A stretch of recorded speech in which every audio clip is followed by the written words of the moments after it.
நானும் ரொம்ப நாளா பாத்துனுக்குறேன். இந்த வீட்டுல எனக்கு கொஞ்சம் கூட மரியாதையே கிடையாது. என்ன பார்த்தா உங்களுக்கு ஒரு வயசு பையனாவே தெரியலையா? 3 வருஷமா வீட்டுல இருக்க, ஒரு 30 அரியர் இருக்கு, ஜஸ்ட் அவ்வளவுதான். அதுக்குன்னு இந்த வீட்டுல எனக்கு மரியாதை எல்லாம் போயிடுமா? ஒவ்வொரு வீட்டுல நாய் கூட தான் வளர்க்குறாங்க. அது நான் வேலைக்கு போகுது. அதுக்கு தேவையானதை போட்டு என்ன சொகுசா பாத்துக்கிறாங்க தெரியுமா? டேய், அப்போ உன்னை நீயே நாயின்னு சொல்லிக்கிறியா?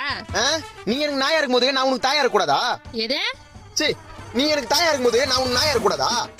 இந்த பாரு, ஒரே ஒரு வேலை மட்டும் கிடைக்கட்டும். என் சம்பளத்தை வந்து மூஞ்சில விசிலிச்சு உன் வாயிலையும் அப்பா வாயிலையும் ஒரு நாள் டேப் போட்டுல நான் மட்டும் பாரு. என்னடா உங்க அப்பா வீட்டுல இல்லன்னு தைரியத்துல பேசுறியா? இருந்தா மட்டும் நான் பயமா எனக்கு. அந்த ஆள் மேல உள்ள ஆதங்கத்துல தான் எவ்வளவு நேரம் பேசிக்கிறது. நான் தண்டத்துக்கு வீட்டுல இருக்கன்றதுனால வீட்டுல வரும்போது போகும்போதுல ஒரு மாதிரியா பாக்குது. பக்கத்து வீட்டு ஆன்ட்டியா நானு. இந்த பாரு, பொறுத்து போறதுக்கும் பயந்து போறதுக்கும் நான் ஒன்னும் சின்ன பையன் இல்ல. 24 வயசு ஆகுது. சொல்லி வை. அது அப்படியே திரும்பி சொல்லு. மட்டிக்கினாரு ஒருத்தர் இவரை காப்பாத்தணும்.